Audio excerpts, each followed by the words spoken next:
That's critical. So that would be the process. Schools would have to load all that on, and then it has to have an audio and a video recording both. In case there's a security breach, we can go back and verify that students aren't talking to someone off camera or whatever. So there's a whole process that I've outlined in the document. So we would recommend that school year, the second year of the contract, the 24-25 year, we would recommend that the students take the interim assessment and the districts could practice. It's not as secure. It's a secure assessment, but it doesn't have the security required for the summative assessment. So that year, 24-25, they could all take interim assessments, try out their software, make sure they're comfortable with monitoring the test, because it's a big responsibility for someone to watch 10 kids at the same time. It's not like you're walking around the room watching what kids are doing. You're going to have to do that online. So have them take the interim assessment, and then the next year we'll have the regular assessment ready to go for them. Very good. Thank you. And if you'll stick around for questions, that would be amazing. Committee, we're going to jump right into proponents. We have with us Ms. Cassie Barton, the head of School for Insight School, based out of Spring Hill. So it's great to see you again, and welcome back to our committee. Thank you. Good to see you as well. Mr. Chairman and members of the committee, thank you for your time today. I appreciate the opportunity to be here and to advocate for the Kansas students and families that I serve.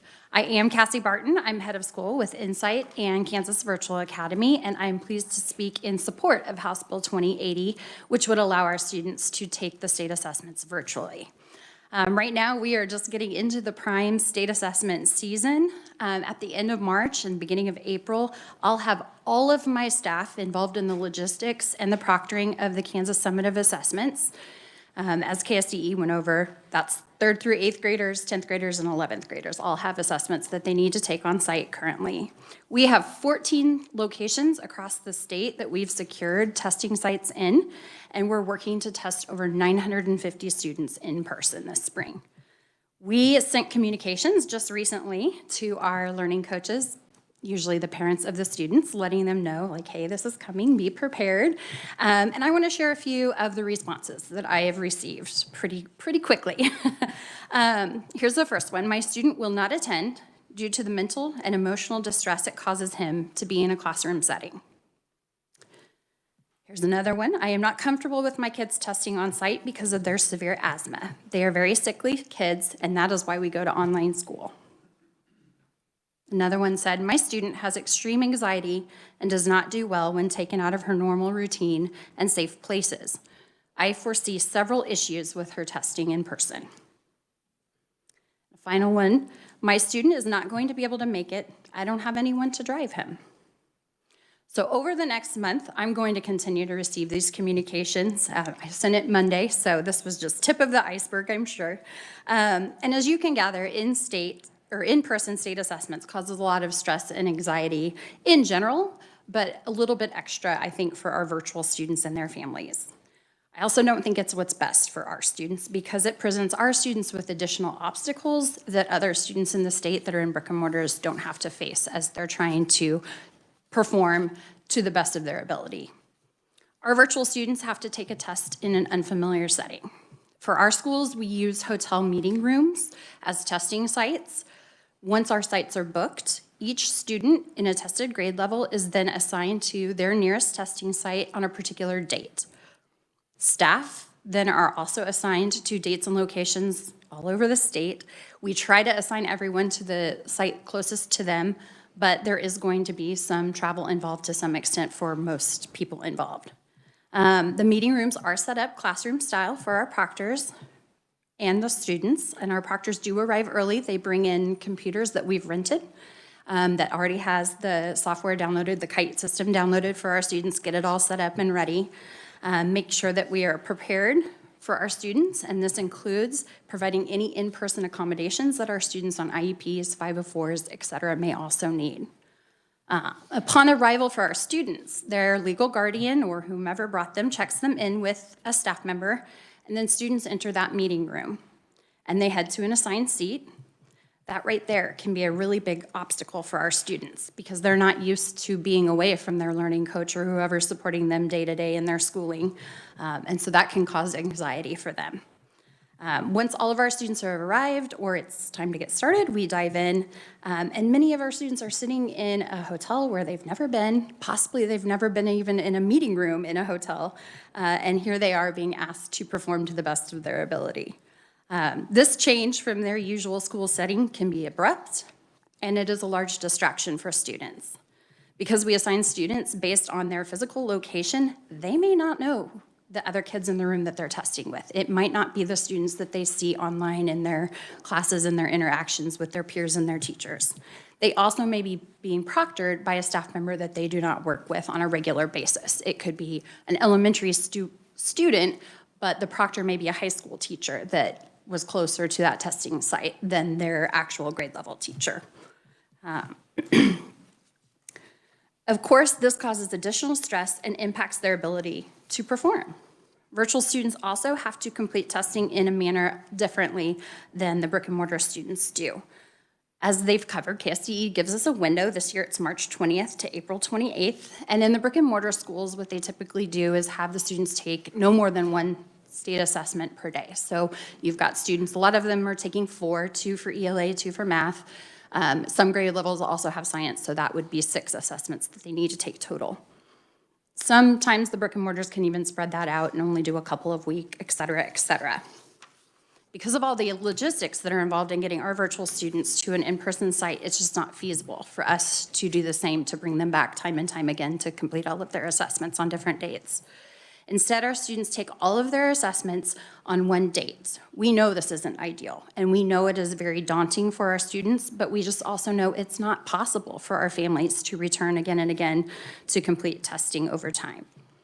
Therefore, our students are sitting there working to complete all of the required tests for their grade levels, and it's mentally fatiguing. As a proctor, I've proctored many, many years now, you can see it happen. You can see them come in with great intentions, and as the time progresses, no matter how many breaks you give them, do fun little brain break activities, et cetera, it's fatiguing. And you start to see them skimming instead of actually reading like they're supposed to, and eventually you'll see a few that just start clicking things to get to that screen that shows, hey, I'm all done. So we can safely assume that testing fatigue impacts our students' outcomes and that we aren't getting the most accurate picture of what they can do, and they could do a little bit better or a lot better if they were able to spread their testing out as they do in the brick and mortars. Also, our families are impacted. Personally, my children attend brick and mortar. I drop them off, I pick them up.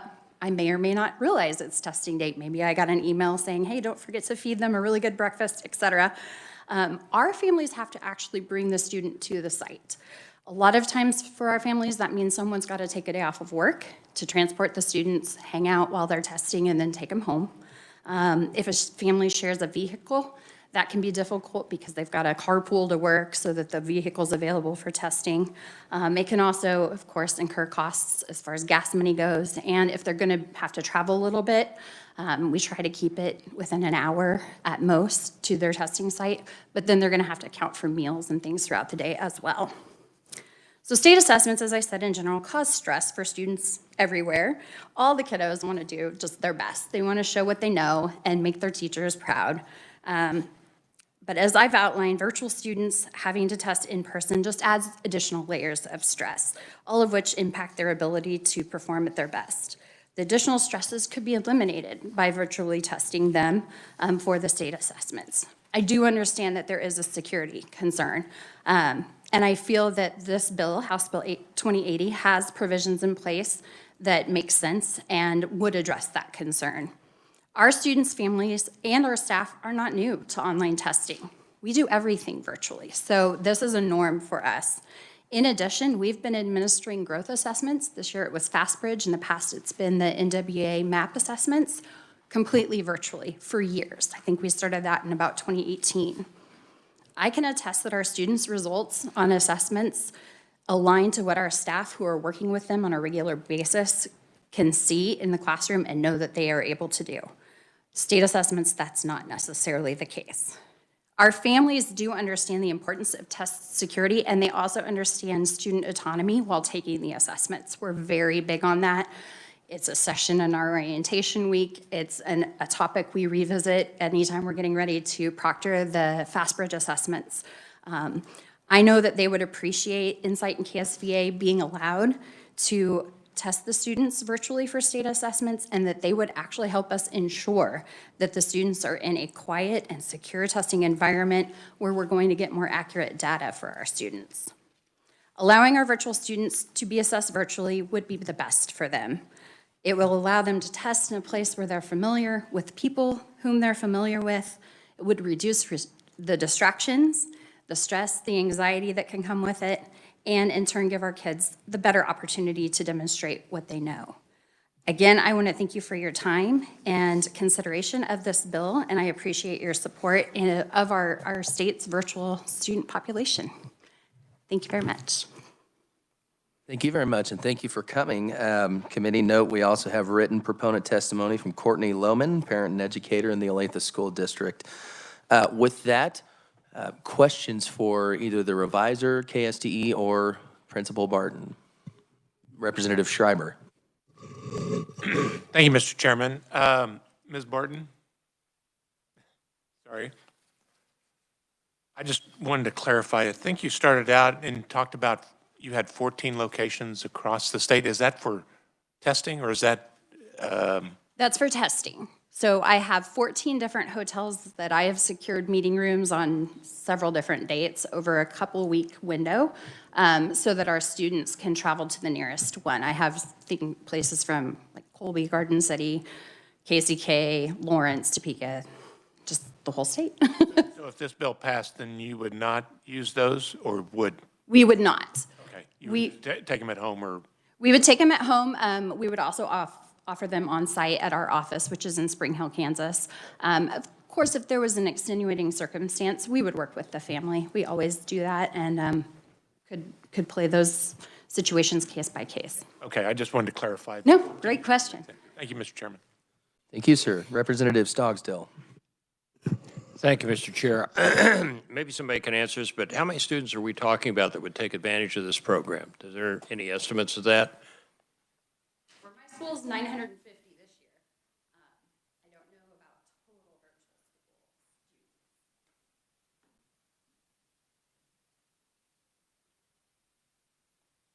school. We did the cost estimate on about 7,000 students. What, how many? 7,000. Okay. Yes. All right, everybody clear on that? 7,000, yes. Okay. And I just follow up on that. Are these kids public school kids? Are they homeschooled, or are they private schooled, or what? Public school. Public schools? No homeschool. We don't test homeschool. Okay. Private schools, I don't think we have any virtual private schools, possibly, but they would have to be, if they're accredited private school, then they take state assessments, so. Okay. And one just final thing. If they have to travel to one of these testing centers, why can't they travel to a local school where those tests are being administered? That would be an arrangement the virtual school or district would make with the local school district. So they can, service centers provide testing. They can make arrangements at the local school, but that's on them to figure out the location that they want to have the test proctored. Thank you. And just to follow up on that, I know when we talked last year, there was a significant number of students that came to your school in Spring Hill from the Wichita, Topeka, Lawrence, and Shawnee Mission area. So they have to work that out with the Spring Hill School District because that's who houses her school. So you've got students from Wichita, Topeka, Lawrence, who are trying to schedule a time to do their state assessments in a brick and mortar setting with a Spring Hill School District. So that's...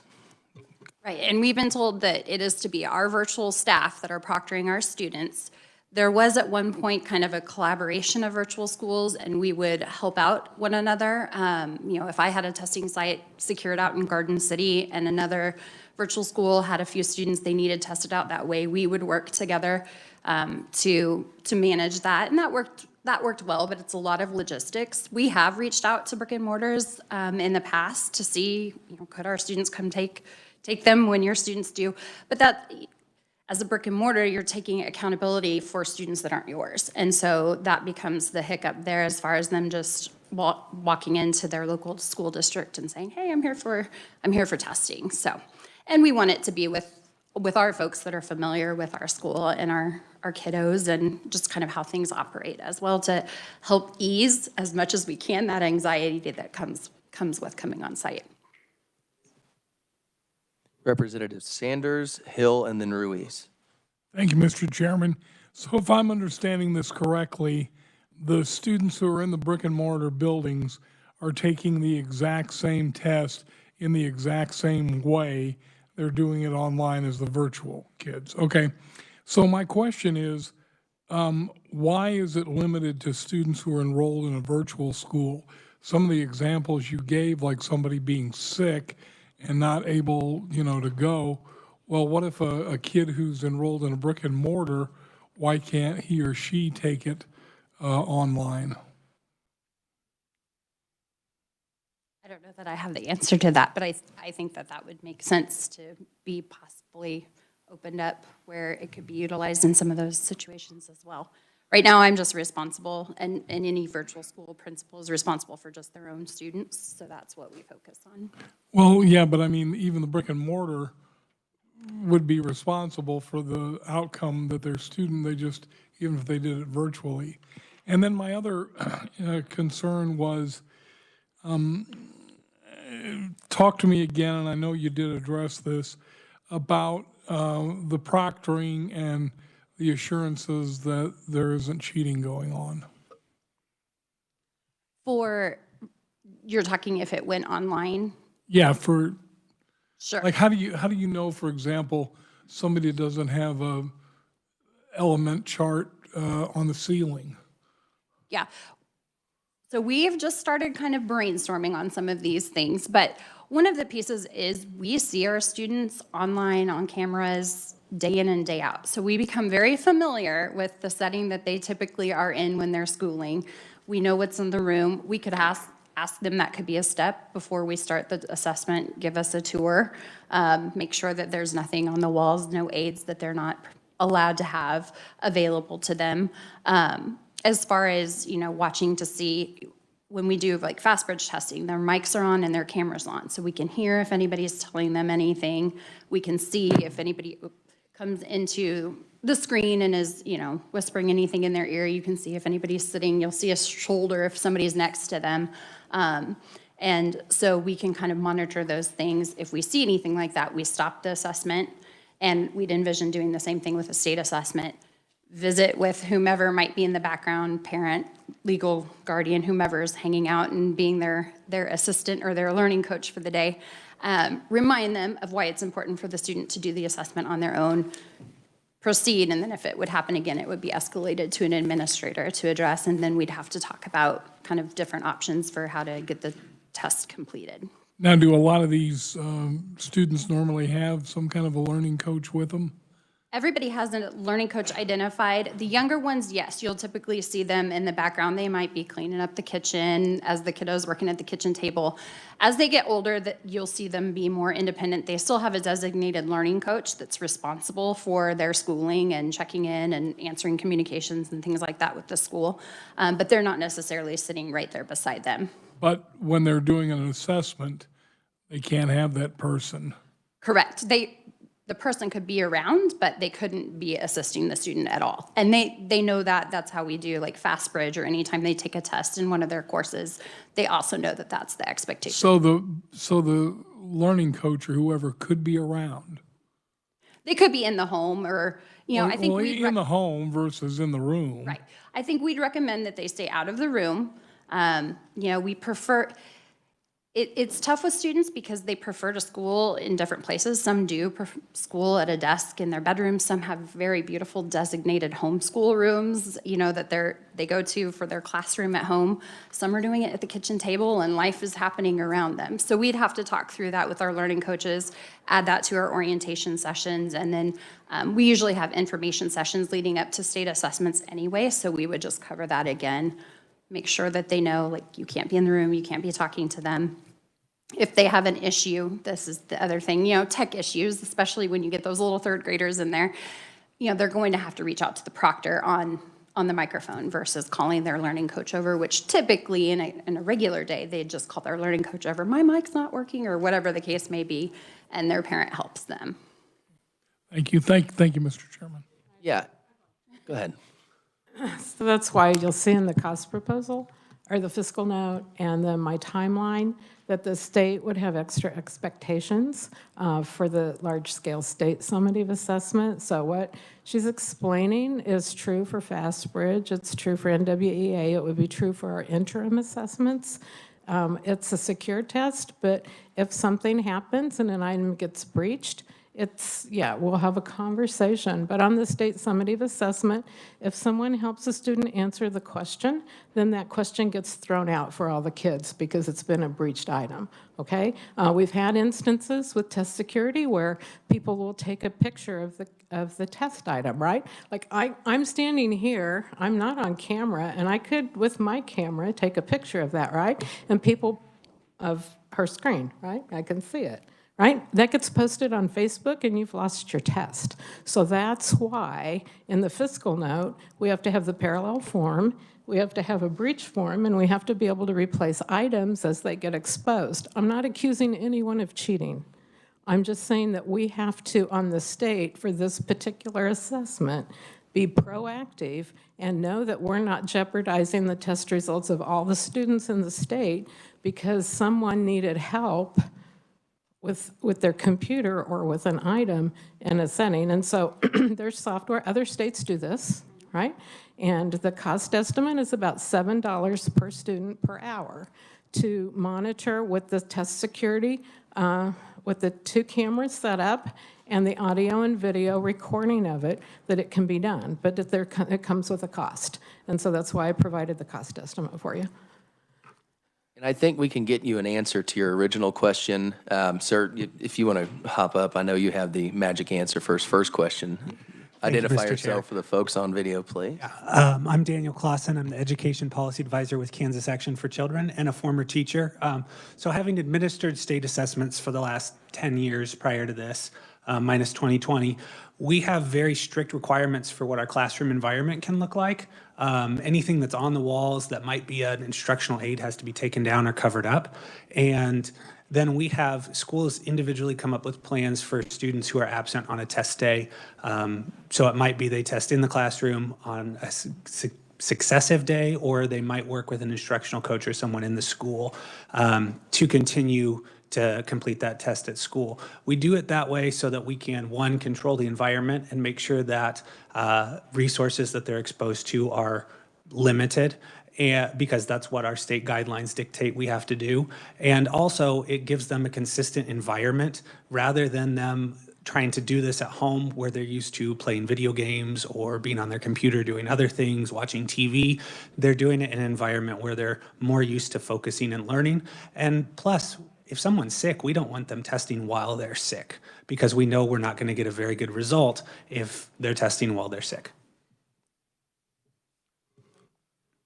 Very good. All right. Who's on the hook for paying for these hotels and spaces that we're renting for all these students to come into the brick and mortar and take these tests, just out of curiosity? That's out of the school budget. Thank you very much. All right, Representative Hill and Representative Ruiz. Thank you, Mr. Chairman. Principal Martin, I had a few questions. In your testimony, you mentioned alignment, and I may not be paraphrasing you correctly, but I think you said that you don't feel that the state assessments as they're currently being administered are beneficial for your curriculum alignment, and that what you do as a school is more aligned with your outcomes. Am I saying that somewhat? Yes, I think I'm getting what you're saying. Our curriculum and what we're doing day in and day out is aligned to the state standards. As a public school, we work very hard to be addressing state standards. I don't think our students are able to show truly what they know in connection with those state standards on the test because so many other outside factors play into how they perform on site, taking everything in one day, versus other ways that they could possibly be proctored for them. Does that help? Okay, so currently, you measure the success of your school and your students based off of what? Lots of different things if it's me responding. But as far as accountability goes, the state is looking at our state assessments, our graduation rate, our post-secondary success, all of those different metrics. So this is, our students' performance on state assessments is something that the schools are, I guess, being monitored for and could be put or are on improvement plans to ensure that our students are making progress. And I don't know that the data being used for that is very accurate because I think there are so many outside factors on our students taking the assessment in somewhere completely different than where they do all of their learning, that I think that skews the data and we're not getting an accurate picture of what they know and what the schools are doing with them. So other metrics like graduation rate are, I assume, determined off of successful completion of coursework. Yep. And so how are you measuring successful completion of coursework? We use the kind of the traditional grading scale, A, B, C, D, F, and the students are turning in assignments. They're taking quizzes, they're taking tests in their courses, but all of that is done online in the online curriculum. Okay, and so you are comfortable with the security protocols that you have in place for the online quizzes, the online tests, the online homework completion? Yes.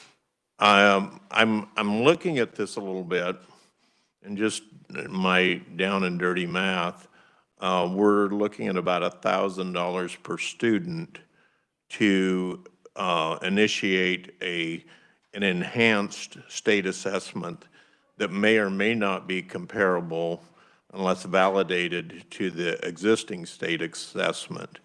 Do you feel that that enhancement of state assessment for your students will give you $1,000 worth of value in determining the success of your students?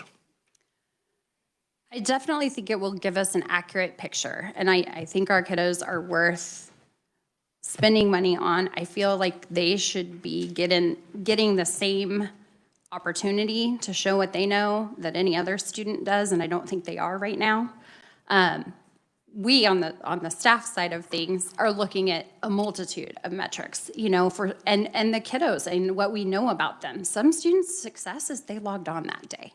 And we start there and work our way up. You know, sometimes it's passing rates. Of course, graduation rate is, you know, ultimate goal is to get them graduated and out and successful in the world in some way, shape, or form. But we're looking at, you know, for some kiddos, can they get on the microphone and give a little speech to their teacher and overcome maybe some shyness or, you know, concerns and anxiety about public speaking. So it's different for every kiddo. I do think our kids are worth some spend to be able to set them up for just a better testing environment for them that aligns to the way that they're allowed to school day in and day out. Okay, so a final question on that is, how do you anticipate that your students in real world terms will be differently prepared for the job market or for the post-secondary market if we have a redesigned state assessment? I don't know that they'll be differently prepared. I think we'll just have a better understanding of how prepared they are. Thank you. Thank you, Mr. Chairman. And I believe, correct me if I'm wrong, you can actually take the LSATs virtually too, can't you? I believe you can. There's a lot of different tests that are moving to taking them virtually. You might have a proctoring system, like there's ProctorU and some other vendors out there that's what they do, is just proctor assessments. GED is one that can be taken online, but it goes through a proctoring system as well. So we're going that way. We're going that way. I think that's the way of the future, so. Well, and I think the costs associated that you're not going to have to spend to rent all these places and rent all these computers and all of that. I don't really even see that reflected in the fiscal note, but I'm sure that would There will make be the a cost cost. savings on the school side. Oh, yeah, definitely. All right, Representative Ruiz and then Representative Miller. Thank you, Mr. Chairman. Please stay up there. I'm just going to camp out. Going back to square one, I'm a parent. I come to you. My kid has behavioral issues, emotional. What are my requirements to get my child into virtual school? There aren't requirements other than being a Kansas resident and then filling out the application. The high school does have some credit criteria, but other than that. So you don't have, when you say emotional or anxiety, other emotional issues, there's no professional psychiatric or psychological thing? I can just come to you and say, my kid, and he tells me, I don't want to go to school. So, okay, hey, my kid has emotional problems. Can we teach him, or can he be virtual? Yes, so we serve students on IEPs and 504s and support students all different ways. I mean, sometimes those are the students that have great benefit from virtual learning. And this is something that goes into our planning of state assessment time and season. I just grabbed a list really quickly before I came. I have 128 students that need to be tested in a group of 10 or less. I have at least 10 that need to be. How do you know that? Because it's on their IEP as an accommodation for in-person testing. I have. Thank you. Good enough. Thank you, Ms. We also keep notes year over year because sometimes there are students who need something that maybe they're not on an IEP or a 504, but we know it's best for them, so we work to do that. You know, we have a lot of students that need to be tested one-on-one, so we work to make that happen too. Representative Miller.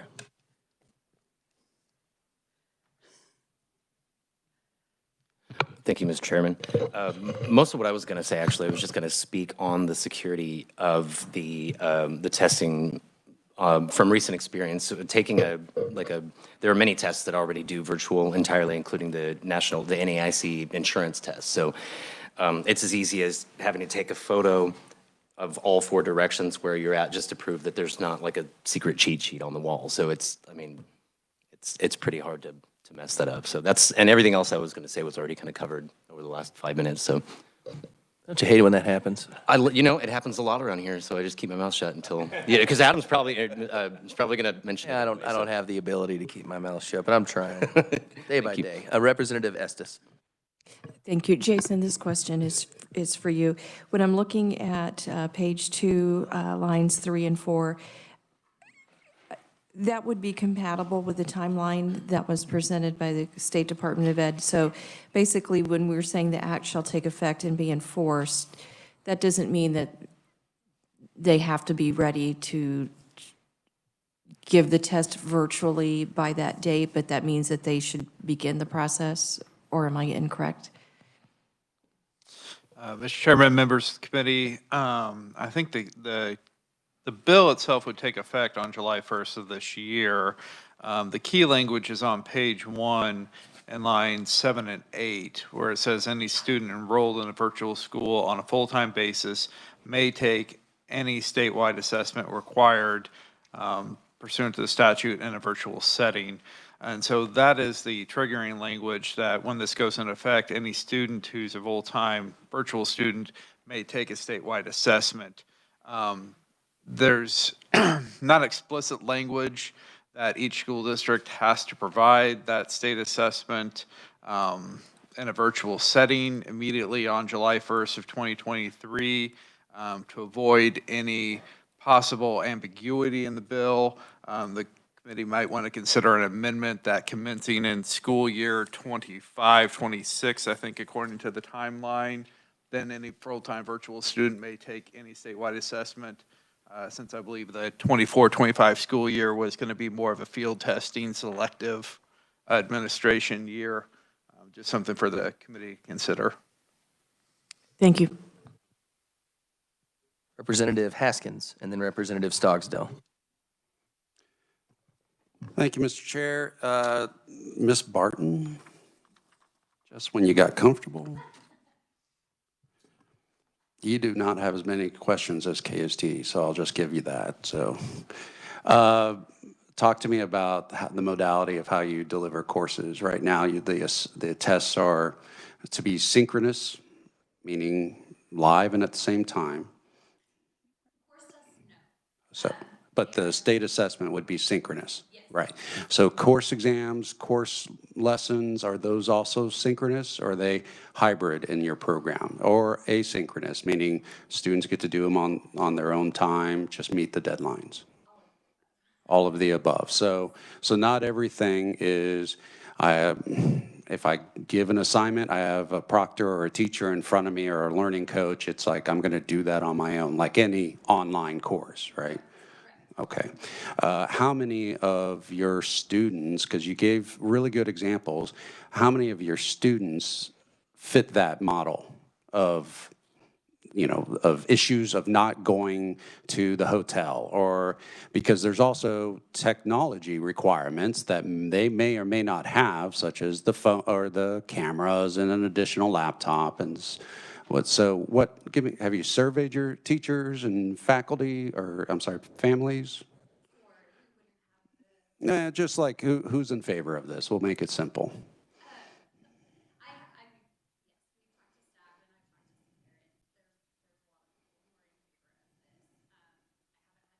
But nothing formal of a survey or anything, because this would impact family lives, whether inside the house or if they continue with what they're doing. So. It would, it actually would be less of an impact as far as, it would be in their normal day-to-day time that they would have set aside. But the logistics as far But that's, okay, but that's just still a generalization. There's no survey or data or any opinions gathered from that. That's fine. I just want to make sense. Cassie, could you turn the mic on, please? There we go. Okay, let's start all over. Remember your answers, because it's important. No. No, I've talked to different staff and different families just here and there. There's no collective survey data. We didn't want to take that step at this point because this is just very early stages of possibly moving forward. If it got further along, then we would definitely have to dive into that. Yeah, and for the record, in no way am I trying to discredit the anxiety and everything I'm just trying to get a better picture of what the majority of your parents and families or students think. So you are now, go ahead. Well, I was just going to say, we do have a portion of families that do opt out each year. Pandemic has definitely changed those numbers. So the year after the pandemic, when we brought state assessments back, we were in about the 40-ish% range as far as participation. Last year, we were in the low 70%. So there is a chunk of families that, for whatever reason, are choosing not to present their student for the state assessment in person. Okay, appreciate that. Thank you so much. Sure. Ms. Foltz, Director Foltz. First question, are we talking all the assessments or just the general summative assessments? Because the bill is specific to any state assessment. So I didn't provide a fiscal note on the CALPA, the English Language Proficiency Assessment. So that would be an additional cost. Okay. So I apologize on that. I was just Well, and I'm not. I was just thinking about the summative assessment and the interim assessments. Since I factored that in my timeline, so we'd be able to do the interim and summative both. And in no way am I trying to call you out. I'm just okay. No, it's okay. you answer the question. Yeah. You're doing great. We can talk about the CALPA some other time if you'd like to. Absolutely. What value is a state assessment? Why should I care? What if I did well or bad? Tell me the importance of state assessment. General, and leave it as a general summative assessment. Okay. So the summative assessment is a measure that all students take. It gives us a general understanding of how well students are learning the standards that the state board has decided are important for students at each grade level and each subject. So if a school does poorly, what happens to that school? Do they get less funding? Do they get just bad press? Stop it? What? So we have some mechanisms in place to provide extra assistance to schools that are doing poorly on state assessments. There are two notable right now. One would be federal accountability. And so we have a group at the agency, Special Education and Title Services, that provides services to schools that have identified, largely it's the lowest performing 5% of schools in the state, and they go in and help them figure out what the problems are, help them align their standards, and provide professional development. We also have state accreditation that's looking at some accountability with assessments, and so we'll be providing technical assistance on the accreditation side also. Has a school in Kansas, to your knowledge, ever lost accreditation or get some sort of discipline from the Department of Ed for doing poorly on the state assessment? Losing accreditation, no, but conditionally accredited, yes, where we go in and we provide support for them and help them. So the general state assessment, the summative assessment, is a significant assessment that we want to make sure that we control and is accurate, correct? It is, and it's also used for federal accountability, and so all of the, just think of ACT, right? Think of ACT and how secure that test is. Well, our state assessments all follow those guidelines. But in contrast to the ACT, or the GED or the LSAT, those are exams that are used for college exam, for college admissions. They're not required for every student to take. No, they're so not. Are they equal of value in assessment to the state assessment, or are they the same, or are they more important or least important?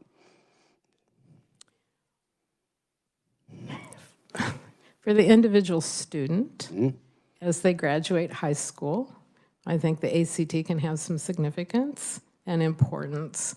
For the school district to determine if their students are learning the standards and they're providing the services that the students need, I think the state assessments would be more important.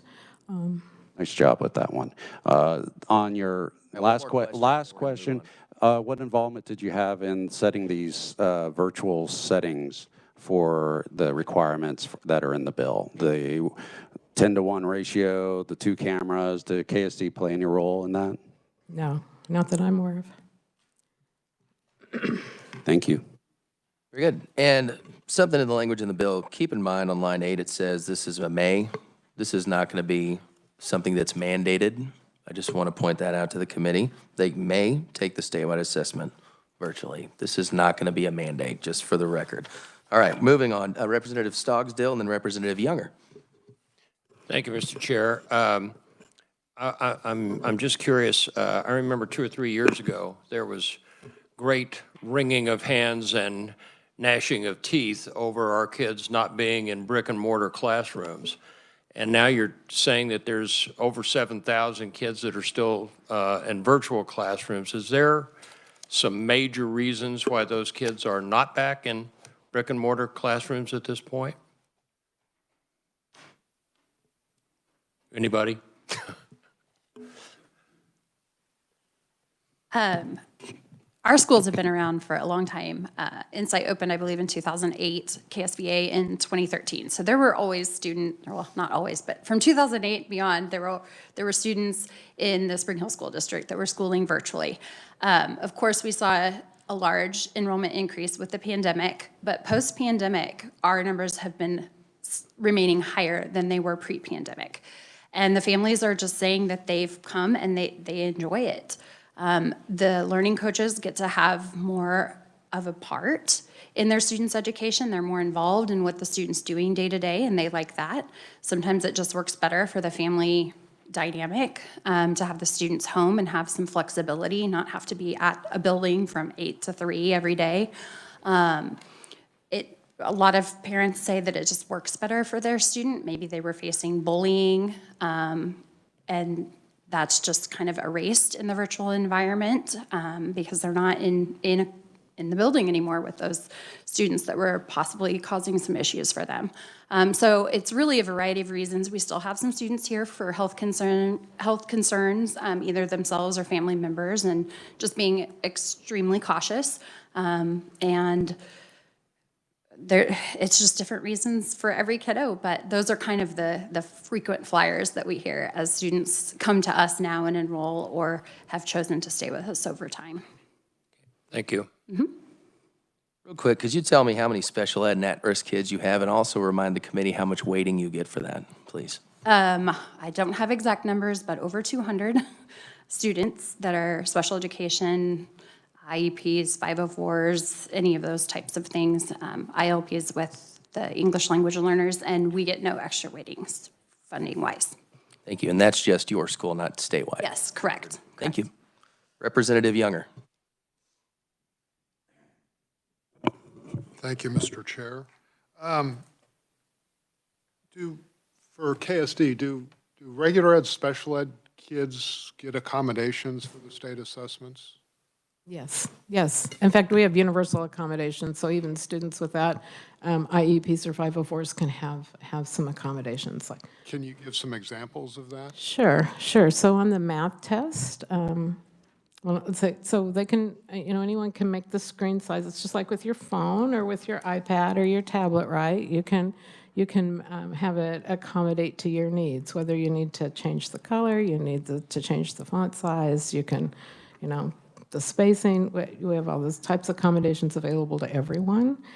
Students with IEPs or 504s, if they need the math test read aloud to them, we have text-to-speech available. We have that for, we have, I don't know, I guess ask me some type of accommodation. I can let you know if we have it. We have a lot of accommodations. Johnny is just really hyper and he doesn't do well in this kind of setting. Can I send little Johnny to the counselor, provided she's had the training to give state assessments? Yes. Or he could sit in a quiet room and take that? Yes, yes. All right, thank you. Yes. And then the training for the proctors, so like for the virtual schools, does KSDE train them? So we have what we call it a train the trainer model. So all the district test coordinators are required to be trained for security, and then they're responsible for training the staff, whether that's the building principal, and then they train the teachers in the building. The other thing I'll let you know is that, we do take security on this test very seriously. So we have some KSDE staff, but largely as a group of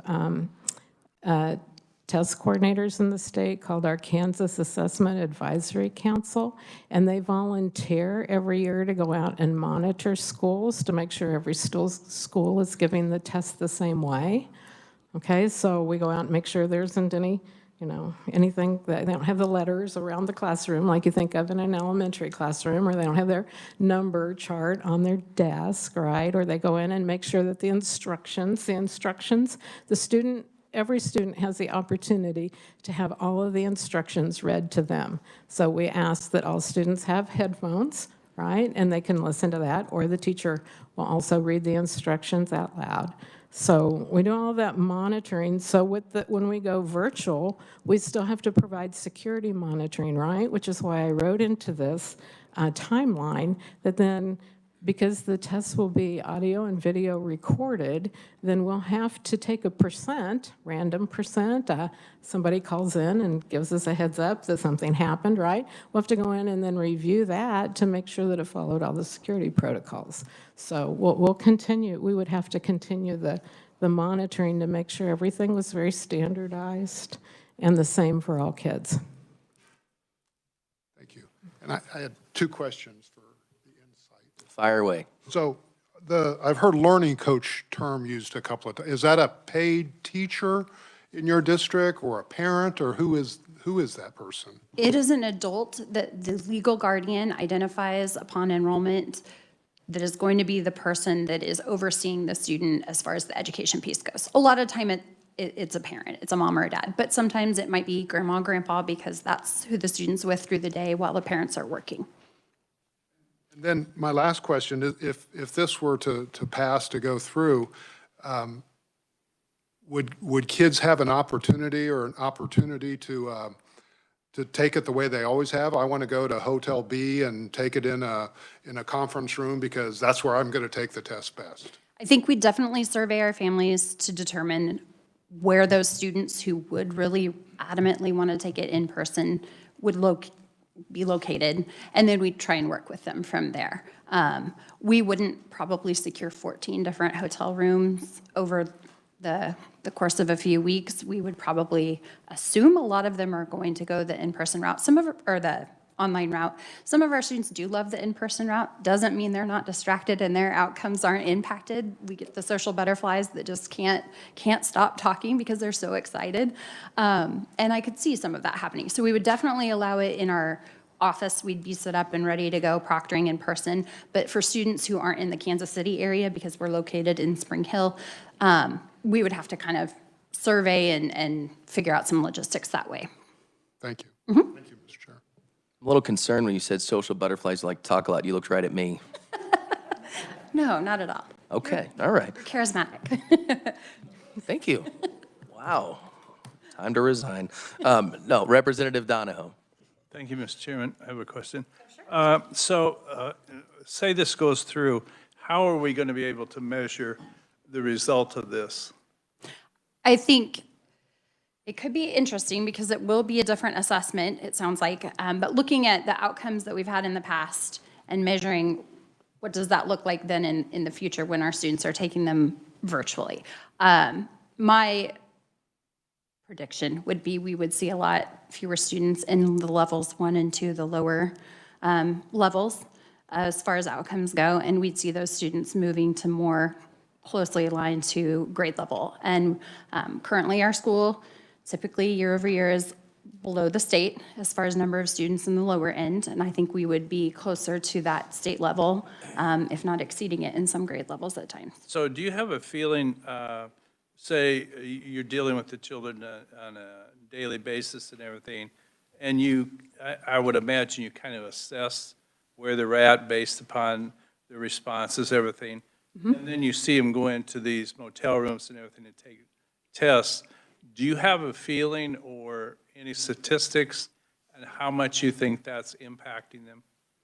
I don't have any statistics, but I know our teachers will, every May when we get the scores and we dive into the state assessment scores versus what we saw on MAP or FastBridge versus what we just know from working with the student, it's disappointment, kind of just across my teachers. Do you have a percentage? I don't. A feel or anything? Because that's really going to kind of lead to a predictability of the state assessment. Sure. Because it's going to be better for them. Right. When they take it under the other circumstances. Right. But you really have no average right now that you've come to realize? Not that I have any data. I mean, I would say 30 to 50% of the students are going to do better, if not more. Percentage-wise per student, though, I'm talking about. How much does it affect a student on an average? I don't know. What do you think? I really couldn't tell you as far as, so you're wanting to know, like, Johnny could be scoring at a 3, but he's going to score a 1 because he's just so nervous in the in-person. Right. Yeah. Right. I wouldn't know on that until we can go back and look at previous test scores, like if the student happened to be in brick and mortar and test in a previous year and see if that aligns or not. A lot of times we'll see them coming in with different scores than what they score here, but I don't have any data that we've dived into. I was just curious if you did. I know just individually and dealing with the people, like you say, there's disappointment because you feel they should have done better based upon how they've been doing, correct? Correct. All right, thank you. Thank you, Mr. Chairman. And I think to put some math to that, you have 950 students. That need to be tested this year, yes. Right, and there's about 200 of them you said might be at risk or special needs. So, I mean, we could put a percent on that and say that's about just over 20%. And if they're testing virtually because of these anxiety issues or all of that, I would suggest a high percentage of those kids would score a lot better. If we want to put an actual number on, I would say at least half of them, but that's just an uneducated guess. So, Representative Estes. Thank you. This is for Director Foltz. When we were talking, trying to compare the LSAT and the state assessments, would you say that it's equally important to the LSAT folks to have an ironclad security as it is for you?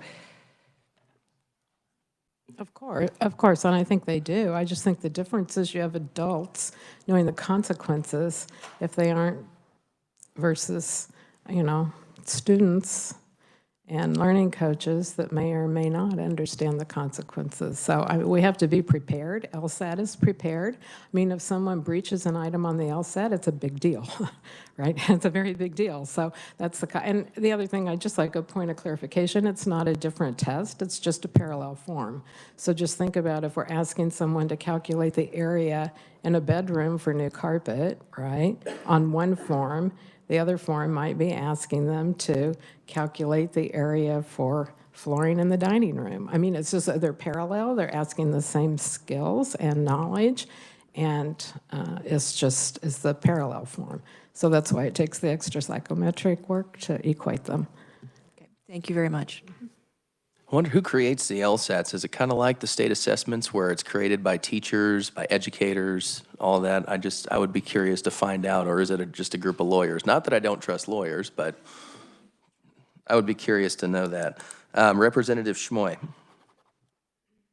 First of all, I would like to thank you guys for really giving students and families options. I know that we're all really looking at that these days, and I appreciate that. Director Foltz, you had mentioned that this does have something to do with our federal level accountability.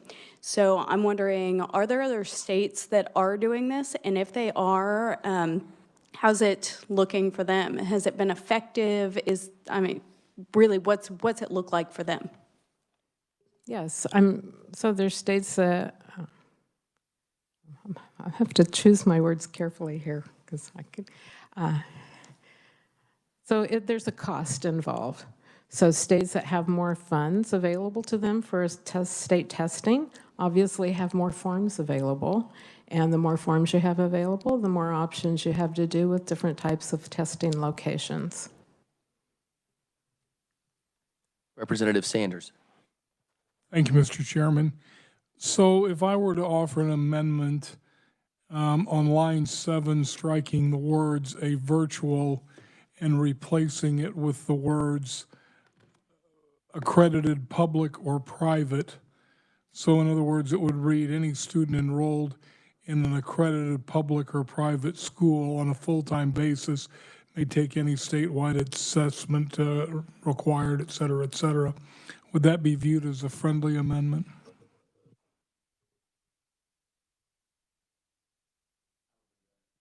I mean, you're welcome to answer. I would leave that up to the will of the committee.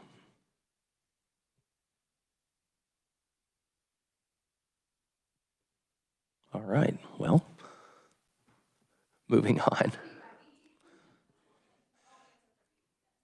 All right, any more questions from the committee? Representative Haskins. This isn't a question, but just a request, and not being familiar what would be next, but it does seem like there's an opportunity to revisit the fiscal note to see if it could be updated to include the other assessments. As the bill is written, it is not just for the general summative assessment. That's all. No, I agree, and I think it also doesn't include the cost savings that the districts would have by doing this.